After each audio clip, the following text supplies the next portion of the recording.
बॉम्बस्फोटाची धमकी देणाऱ्याला पोलिसांनी ताब्यात घेतला आहे। पोलीस तपासात आता या संदर्भात धक्कादायक माहिती उघड झाली। मित्राला धडा शिकवण्यासाठी त्याच्या नावावर केलेला मेसेज नोएडामधून पोलिसांनी त्याला अटक केली आहे। अनंत चतुर्दशीच्या दिवशी बॉम्बस्फोट होणार असा मेसेज करणाऱ्याला पोलिसांनी ताब्यात घेतलंय। मित्राने खोटा खटला दाखल केल्याने 3 महिने तुरुंगात जावे लागले। त्याचा बदला घेण्यासाठी त्याच्या नावाचा वापर करून हा मेसेज त्याने केला होता। बॉम्बस्फोटाची धमकी देणाऱ्याला आता ताब्यात घेण्यात आलेला आहे। पोलीस तपासात ही धक्कादायक माहिती आता उघड झाली आहे। मित्राला धडा शिकवण्यासाठी त्याच्या नावाचा वापर करून हा मेसेज करण्यात आला होता। नोएडामधून पोलिसांनी याला अटक केलेली आहे। मित्राला धडा शिकवण्यासाठी त्याच्या नावाने मेसेज केला होता। बॉम्बस्फोटाची धमकी दिली होती।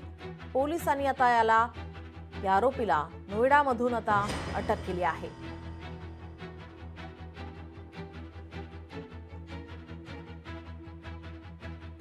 अनंत चतुर्दशीच्या दिवशी बॉम्बस्फोट होणार असा मेसेज करणाऱ्याला आता पोलिसांनी ताब्यात घेतलेला आहे। मित्राने खोटा खटला दाखल केल्याने 3 महिने तुरुंगात जावे लागले। त्याचा बदला घेण्यासाठी त्याच्या नावाचा वापर करून मेसेज केला होता। आपल्या प्रतिनिधी भाग्यश्री प्रधान आचार्य आपल्यासोबत जोडलेले आहेत। भाग्यश्री, काय अधिकची माहिती?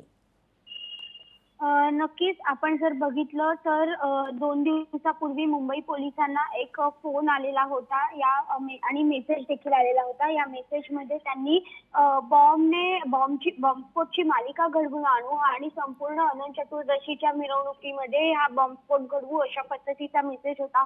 यामुळे मुंबई पोलीस अत्यंत सतर्क झालेले पाहायला मिळाले होते आणि त्यानंतर मुंबई पोलिसांनी नोएडामधून एका व्यक्तीला अटक केलेली आहे। या व्यक्तीचं नाव अश्विन कुमार सुप्रा असे आहे आणि हा 50 वर्षीय व्यक्ती आहे। खरं तर मित्राने त्याच्यावर एक खोटा खटला दाखल केला होता असं त्याचं म्हणणं आहे आणि त्यामुळे त्याला तुरुंगवास भोगावा लागला होता आणि त्या मित्राला अद्दल घडवण्यासाठी त्या मित्राच्या नावावर यांनी मेसेज केलेला होता। ही माहिती जी आहे ती धक्कादायक माहिती सध्या उघड झालेली पाहायला मिळते। एकंदरीतच मित्राला धडा शिकवण्यासाठी त्याच्या नावावर हे सगळं केल्याने अशा पद्धतीने मेसेज केला असल्याने एक प्रकारे देशद्रोह केल्याचा आरोप देखील त्याच्यावर केला जातोय। त्यामुळे आता नेमकं पोलीस या संदर्भात आणखीन काय तपास करतायत आणि त्याची लिंक नेमकी कुठपर्यंत जाते हे बघणं देखील तितकंच महत्त्वाचं ठरणार आहे। धन्यवाद भाग्यश्री, आपण दिलेल्या माहितीसाठी। लोकशाही मराठी ऐका, पहा, जागरूक रहा।